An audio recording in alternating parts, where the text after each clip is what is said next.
Hello, class, and today we are going to pick up where we left off last time with our dear friend Mila the Miner.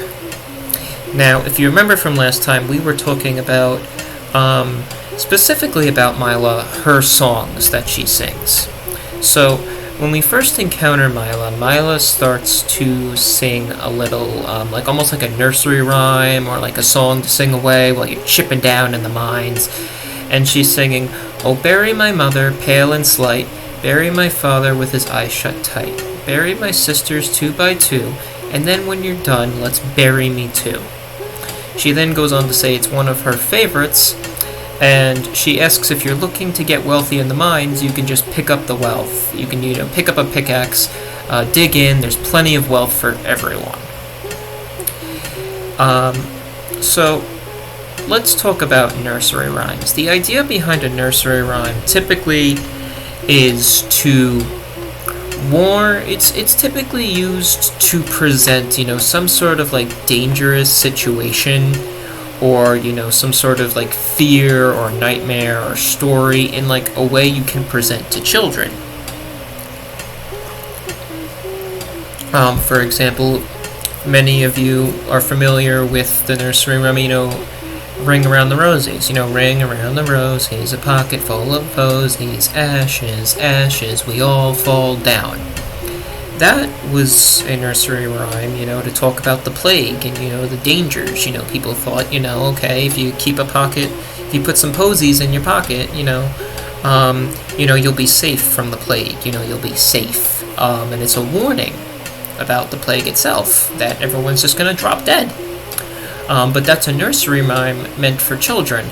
So here we have a song singing about, burying, family and burying siblings. And she's sort of singing it nonchalantly, you can hear her, she's humming. She has a happy tone of voice. And this is supposed to be one of those, stark contrasts. One of the things that we keep covering in Hollow Knight is the idea that there are a lot of contradictions between what we see in the environment and what the NPCs will tell us. So the first contrast that we have here is the dreadfulness of like almost the nursery rhyme or the song, and it's contrasted with the happy tone that she's singing it in. The second contradiction that comes around is she is singing a song about burying family, but she's encouraging you to pick up a pickaxe and then collect as much wealth as you want. So we have this contradiction of there's this terribleness of working in the mines and we're burying family, but we're digging up riches as a response. We're burying the dead and we're digging out the riches. And considering one of the things that we've talked about Hollow Knight is like the dreariness of the environment, and all of the monsters that lurk around, and like you can see all like the dark colors and the spikes. It's almost like the riches have been sucked away from the environment. It's been sucked away from the game, and all we're left is the buried, people of this land. The second thing that comes around with her is her other song that she attempts to sing. "Oh, bury the knight with her broken nail, bury the priest, something about a crown?" I can't remember the rest of that one. Ha ha ha. Maybe I'll just hum it. And this is supposed to present us with a sense of, we're supposed to be unsettled by this. Typically, when characters are presented with a loss of memory, it's not a good thing. And the way you can play that off is, you can talk about that is the idea of she can't remember it, but she doesn't mind it. She's like, ha ha ha, maybe I'll just hum it, ha ha, everything's good here. And typically when games need to overemphasize something, it's a negative thing to start forgetting about one of the songs that you're singing. But it's a positive thing to be like, oh, but it's no big deal, and it's supposed to be playing off. It's one of those typical tropes you'll see in TV shows and movies, like, oh, what could possibly go wrong? We're supposed to be unsettled by this, at least to start with, a little bit. Like, oh, she can't remember the song for some reason. Oh no, what's going on?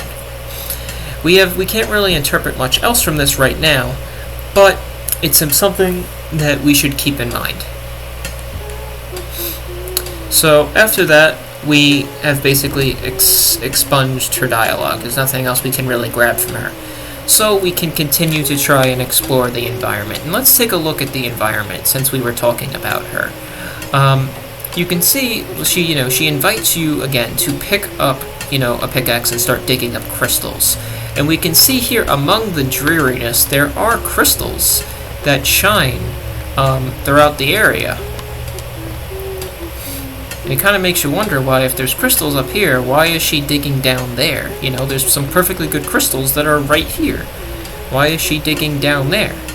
What is she hoping to get? Oh, and I stepped on the elevator on accident. But, so we can start to see that there's some exploration.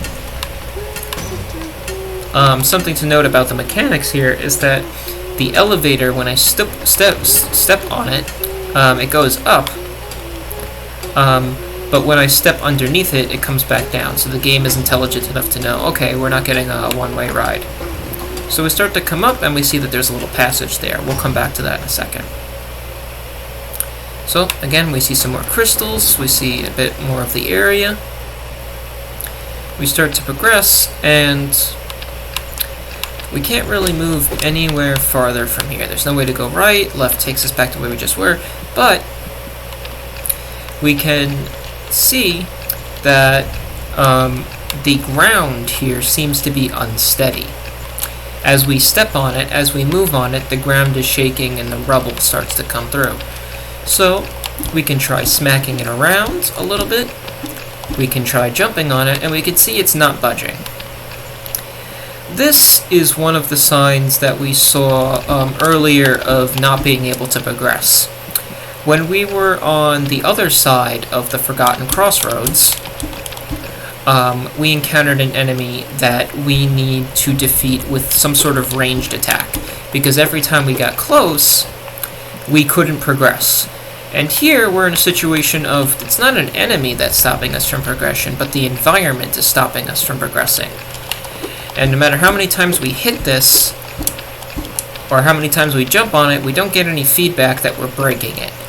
The only thing we're getting is that by moving on it, we see some unsteady ground. So this is another key thing that Metroidvanias will typically do. Just like we saw with the enemy we need a ranged attack for. In this case, we need something to help us break the floor, so it doesn't look like we're able to progress. But we can try and take a look at what's down there, and we can see that there seems to be some sort of sack down there. And we know that and we can sort of tell that it's supposed to be bad, or that it's an enemy. So, if you remember, one of the things that our good friend the Elderbug was telling us about was how there's sort of like this sickness down here. And you might think of, what colors do you normally associate with sickness? Typically, things like sickness, or things that smell, or things that look gross will typically be on like a greenish, yellowish color palette, and we can see that down there. There's this kind of like beating green sack that's spewing out this like nauseous or like toxic gas or something to that effect down there. So we can already tell that whenever we have to get down there, there's going to be bad stuff waiting for us.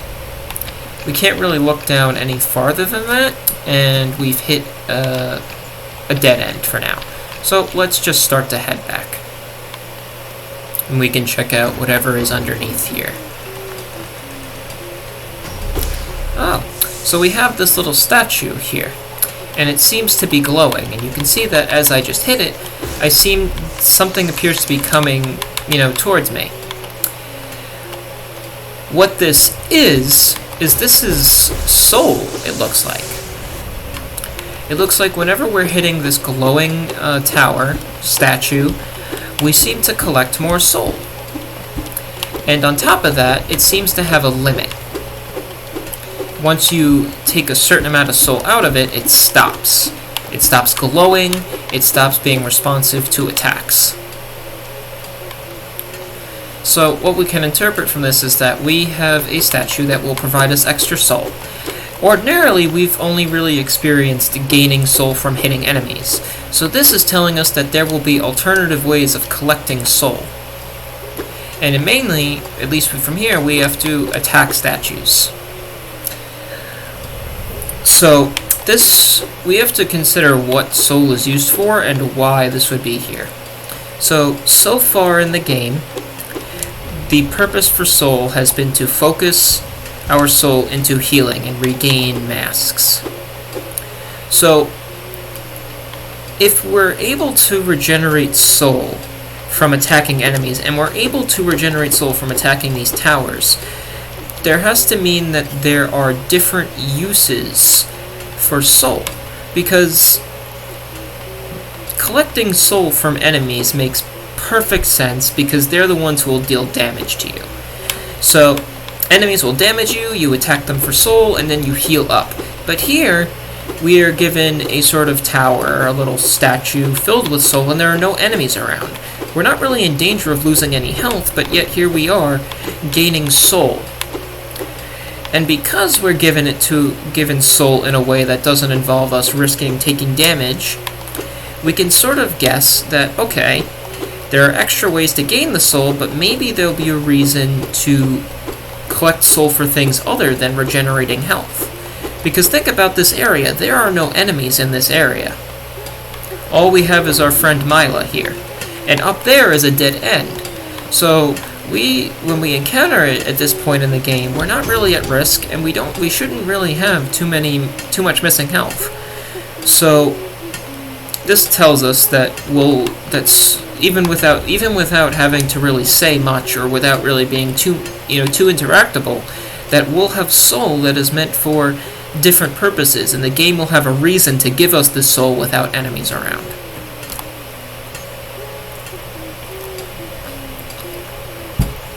With that being said, we've pretty much tore into this area. There's not much else to say, so let's leave Mila for now. Goodbye, Mila. And maybe we'll come back to check on her a little bit later. So, now we can begin to progress further through the Forgotten Crossroads. So, the two objectives we need to keep in mind so far that we've discovered is we have an enemy who uses ranged on the far left of the Forgotten Crossroads that we need to find a ranged weapon or ability to defeat. The other thing is on the far right side of the Forgotten Crossroads we have a mine shaft, and we need a way to break through the floor. So the game has given us two objectives to start out with to try and find a solution to, and this is what Metroidvanias do. You are given an obstacle you can't overcome, so you have to come back later. So those are our two objectives, and these are what we need to keep in mind when we're traveling the Forgotten Crossroads.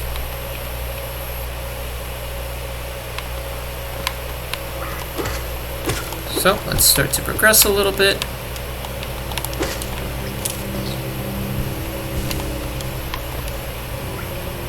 And see what we can find. So here, it looks like we've encountered an area that we can't physically progress in. But we're given some context clues as to what we need to do. So the first thing, obviously, here is that you try to move left or right and you can't progress. The door or gate or fence, whatever this is closed. But below us down here, there appears to be some sort of contraption here. Now, if you remember from our earlier discussions, one of the things that you can do to things that you can interact with is make them glow, make them shine, make it apparent that there's some way you can interact with it. And here, we can see that below us, behind these doors, is some sort of switch. Or that maybe if we hit that, we'll open these doors. So, this tells us that this is a valid way to go, but not just yet. we need to go around to progress first, and then we'll be rewarded with some sort of shortcut or an alternative way to progress. So this area is something to keep in mind, because if the game is trying to block us off from coming this way, it means not only are we not supposed to go this way, it means more specifically that there's something that the game wants us to see first. Because let's think about branching pathways. In the Forgotten Crossroads, we've encountered multiple ways to go. We can go left, up, down, right, and the game hasn't really stopped us necessarily from going anywhere without some sort of obstacle. And that means that we need to go somewhere else first. There's something that we need. And here, it's not telling us that we need an object to progress. When we encountered the enemy that required range, we couldn't attack it. We couldn't get close to it without it hiding in its shell. When we went to the mines, we couldn't get past an obstacle. Here, we're told, instead of being told we need to find something else, we don't know what that something will be, we'll go and find it. Here we're specifically told what we need to do. It's an alternative to telling us that, okay, you're completely blind and you're going to have to keep exploring. Here it's telling us, okay, you need to keep exploring, but this is what you need to hit. This is what you need to interact with. So it gives us this little bit of stark contrast to the other two objectives. As before, we didn't know what we need. Here we know we just need to find an alternative route, because what we need to progress is shining and glowing right beneath our feet. So we will be coming back to this area relatively soonish, I believe, just because this appears to be something we need to go around. So let's hop back up. And we came from the right, and we can't go down, so let's go left. There's some spikes, some enemies. Almost got hit by that stalactite, I believe. So let's keep on going. Here's some of the enemies that we were talking about last time. Some that charge, some that jump.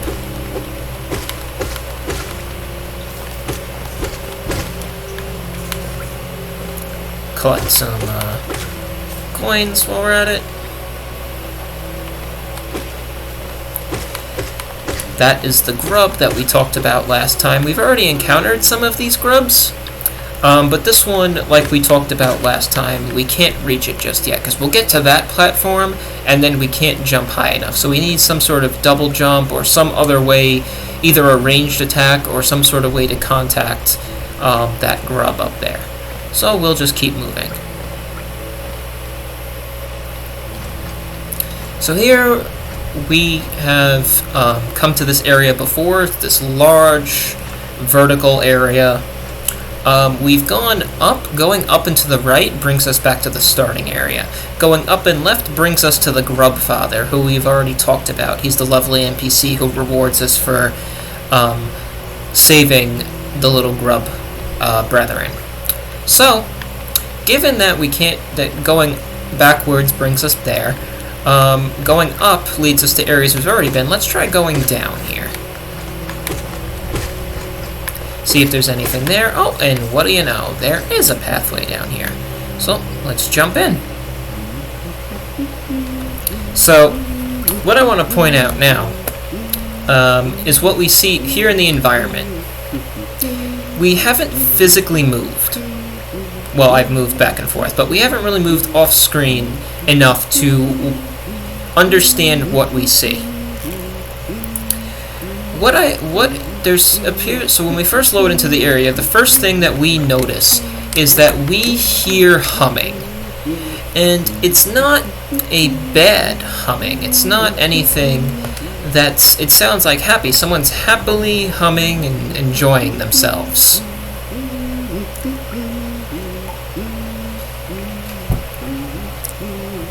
And that tells us that when we hear this humming, similar to what we just saw with Mila, that this is sort of like a safe-ish area.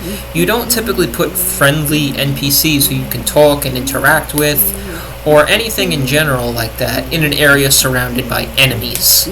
Because you want to be able to safely explore that area or safely talk with that NPC without worrying about being killed while you're talking with them. So we can already tell that there appears to be something happy or at least safe about this place. The second thing is that on this platform there's something on the floor.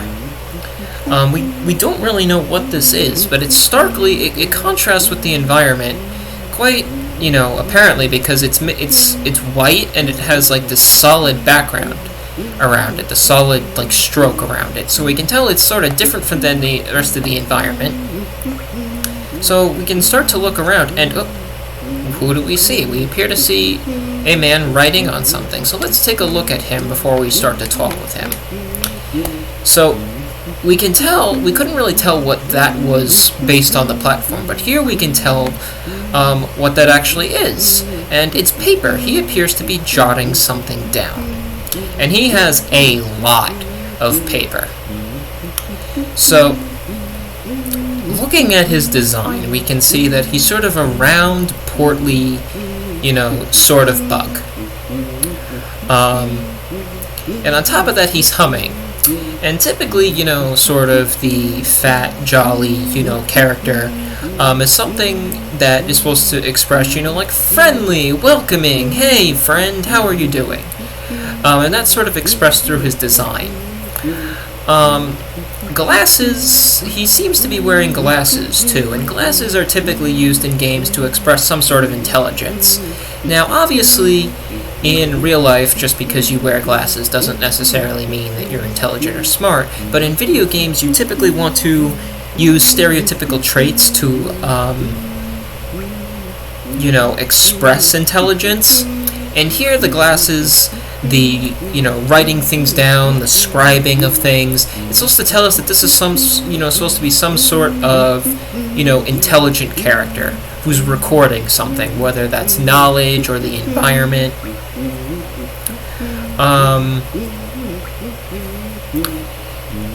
And on top of that, he's not only just taking the paper that he's writing things down on and storing it, he's also like throwing it and it's scattered everywhere. So from the bag of papers we can tell he seems to, travel, because there's no reason to have a bag full of the papers that you're writing things down unless you're traveling and writing things down. On top of that, he has all these papers thrown around him. So maybe those are papers that he has just recently finished, or maybe there's something wrong with them and he's just thrown them to the ground. But you can tell that he's quite vigilant and quite, he's vigilant in his duty or what he wants to do in writing and recording things. So we've said that based on the environment, he's friendly, and he's recording something. Maybe he has something for us. So why don't we talk to him? So here, it starts off, hello there. Come down to explore these beautiful old ruins. Don't mind me. I have a fondness for exploring myself. Getting lost and finding your way again is a pleasure like no other. We're exquisitely lucky, you and I. I'm a cartographer by trade, and I'm working on mapping this area right now. Would you like to buy a copy of my work so far? So here we get the idea that this NPC is a cartographer. He's told us he loves exploring and he makes maps. So this is going to help us out tremendously. A map will help us navigate the Forgotten Crossroads much easier because we'll know kind of where we are. So far we've been running around this area blind, taking out tunnel after tunnel, passage after passage, and the game is now giving us, okay, here's the first area of the game, and we will give you a map to help you further explore the area. So this tells us a couple of things. A map, is used to help navigate an area, whether you're on a road trip or whatever, you want to be able to navigate where you're going.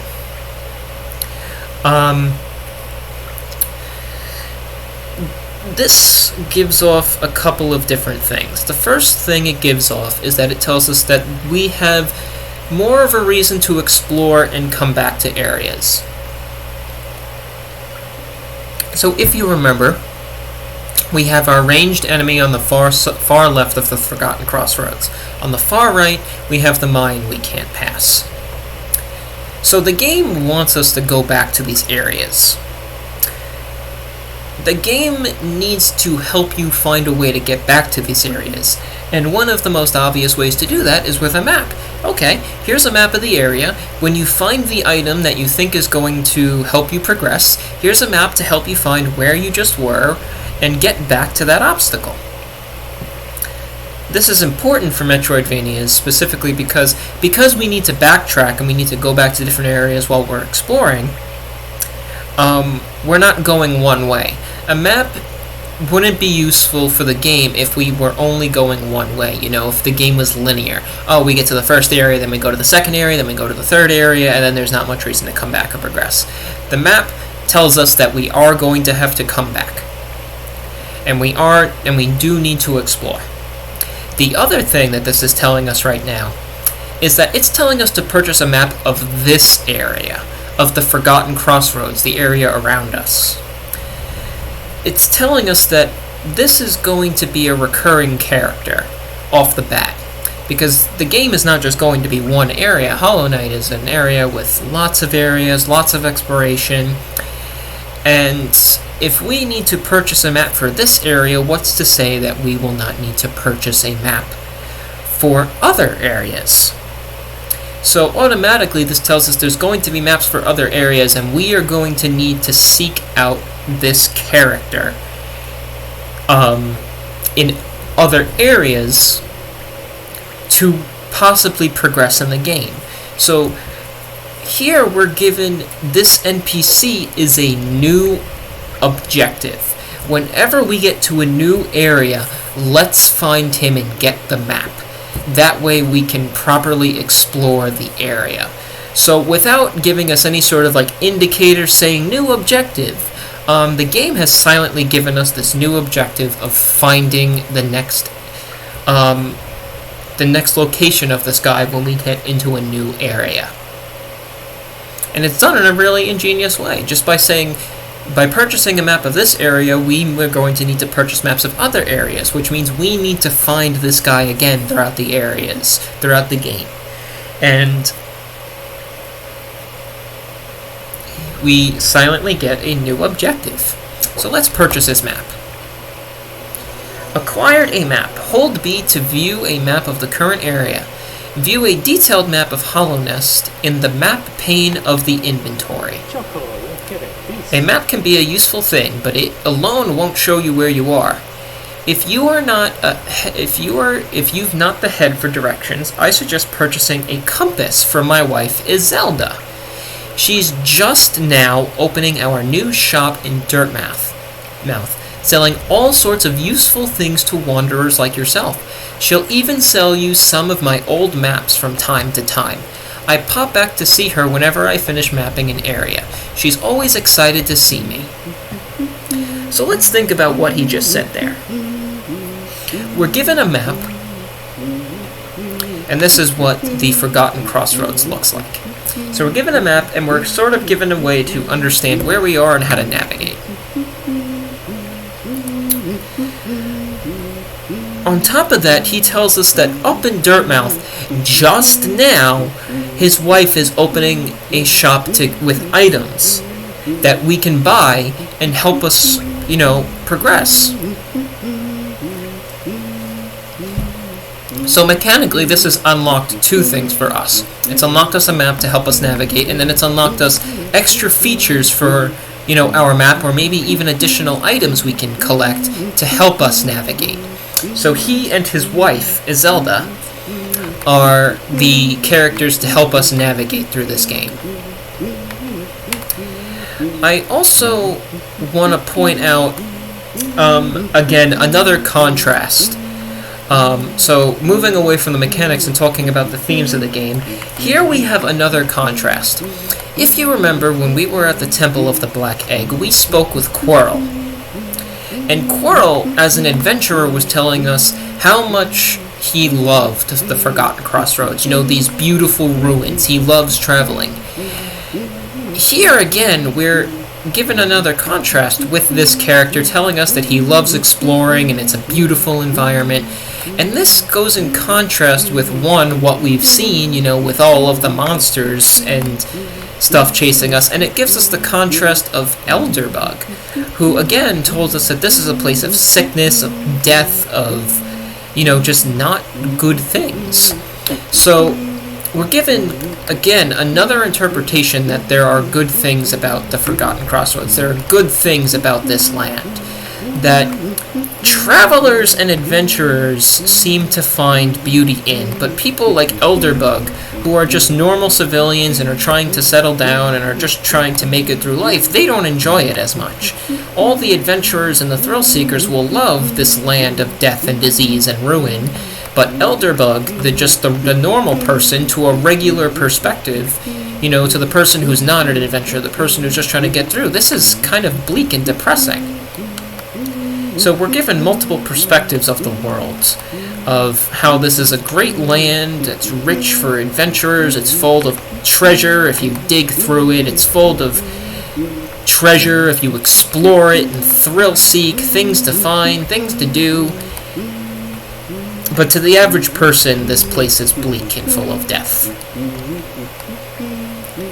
And that's just something to keep in mind. We always, when we're playing the game, we're getting our experience, through our, we're getting our sense of the world through our own experience. And our experience thus far has been things are dark, deep, depressing, filled with monsters, and we have these characters. We have one character, the Elderbug, who tells us that this world is full of good. And tells us that the world is bad, rather, sorry. And then we have NPCs like Quirrell and this man here, who tell us that there is good to be found within here. There are riches, there are treasures.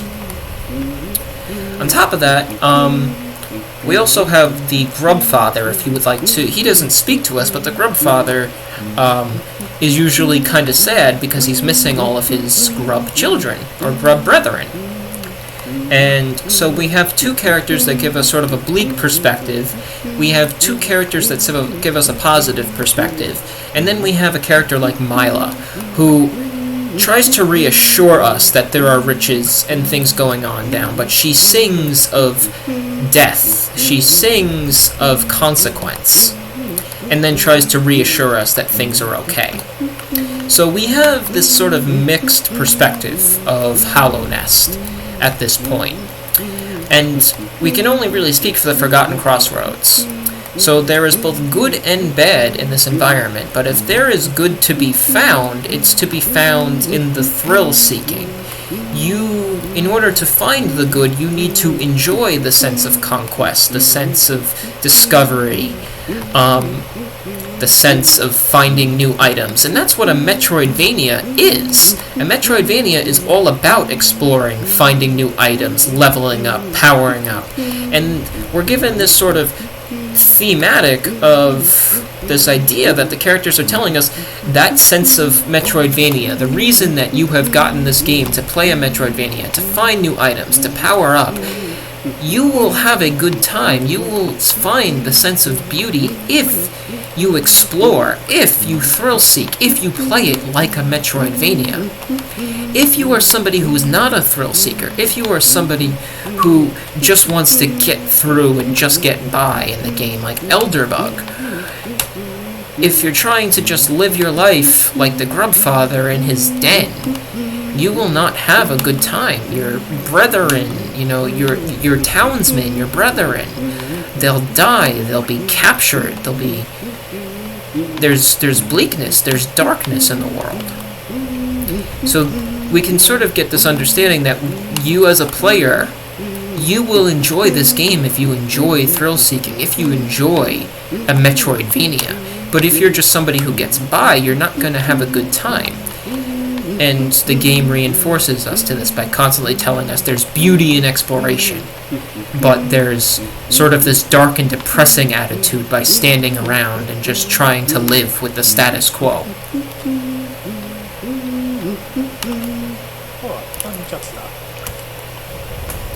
Oh, by the way, I haven't introduced myself, have I? Yes, I should apologize for that. When you spend a lot of time by yourself with just your own thoughts, you forget the niceties of conversation. My name is Cornifer, and I've always loved exploring the world. Why, when I first hatched, I wandered off immediately, leaving my brothers, sisters, and poor mother behind. That's why as soon as I moved to Dirtmouth with my wife, as soon as I could, I moved to Dirtmouth with my wife. A huge, unending kingdom to explore right at our doorstep. Who could resist? Anyway, I'll let you return to your travels. With little luck, we'll meet again. Be safe and farewell. How are you finding my map? I've tried to fill out as much as I can, but every map is a work in progress. If you'd like to fill out some of the map yourself, you can purchase some mapping supplies with my wife up in Dirtmouth. We set up a little store there to make ends meet. And at this point, the dialogue repeats. So again, we're given the sense of, with little luck, we'll meet again. So he's telling us, okay, maybe we should meet again, and he'll have more maps for us. We've also learned that this map is incomplete. It's not a complete map of the area. It tells us the majority and gives us some sort of sense of where we are. You can see in the bottom left corner, that little weird shape underneath the ladder is his face, is Cornifer's face. But if we go up to Dirtmouth, we can buy some mapping supplies from Zelda, his wife, and then we can fill in maps ourselves. So let's take a look at this map real quick. So, the area we just were in to come down here has all of these little platforms to climb up, and then we see that in the map it almost looks like a ladder. So again, it's just reinforcing us this is the landmark. The landmark on this map is, okay, we need to climb up and down, here's a ladder. We come down here where we met Cornifer, and what do you know, there's his face, right there. So we can tell we're on the left side of the map. If we look to the top of the map, we can see that there's some sort of building up there. And that is representative of where we went to the right after we got into this area, the Temple of the Black Egg. When we look to the far right, we can see, a bunch of areas and, different pathways to go that are incomplete, but one of them is going down. And that way of going down is where we got stuck with that switch, with those two locked doors and the switch. So with that, we can see that, okay, if we want to get to that area before where the doors were, we have to go to the right of where Cornifer is, which just so happens to be where we are. And there appears to be a passageway to the left, but we've already been incentivized and told that it would be a good idea to go right, so we're going to head down to the right first. We can see, just from exploring this area a little bit, that there's this whole little area down here filled with spikes and stalactites. So, let's just progress.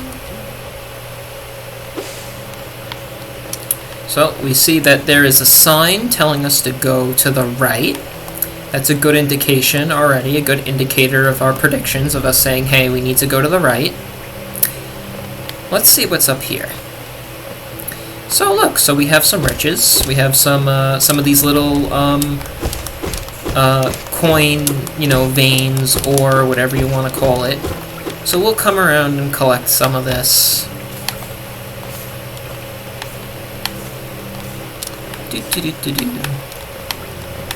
There's one more over here.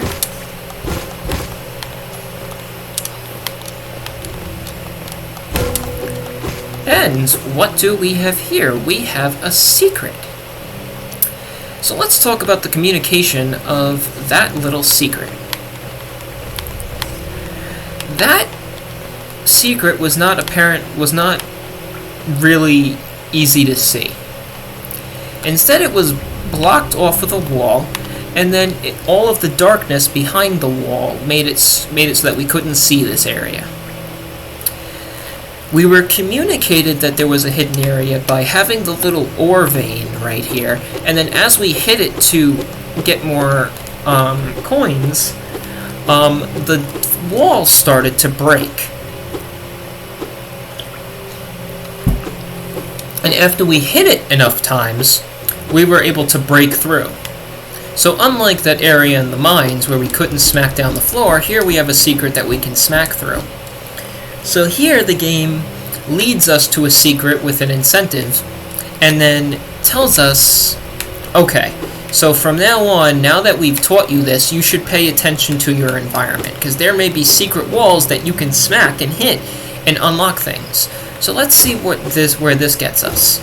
So by going through this hidden area, we are rewarded with another little ore vein and an alternative path. And we can go down there, right here, and we seem to have a doorway. And by looking to the left, we can see that there's some sort of enemy there.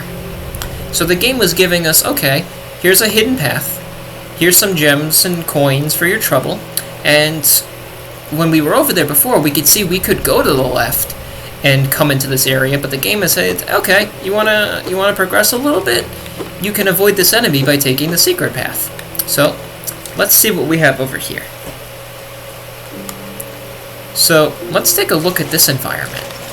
We have this area that looks like a hot spring.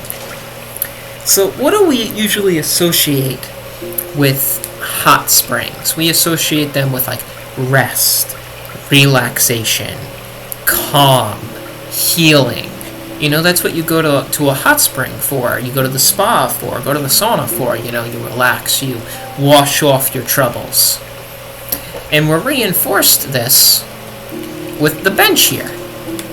The bench we've already talked about is sort of a checkpoint that we can use to sit down, to rest.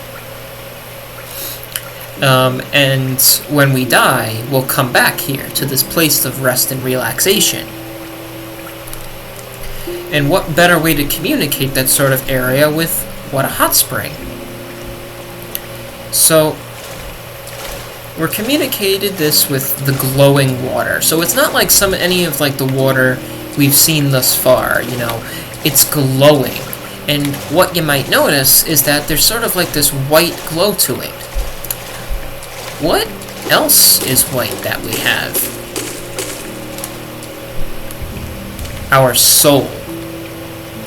And when we stand in this, we regain soul. So not only is this some sort of hot spring, it's some sort of place of spirituality, you could say. That we're gaining soul. It's a holy place.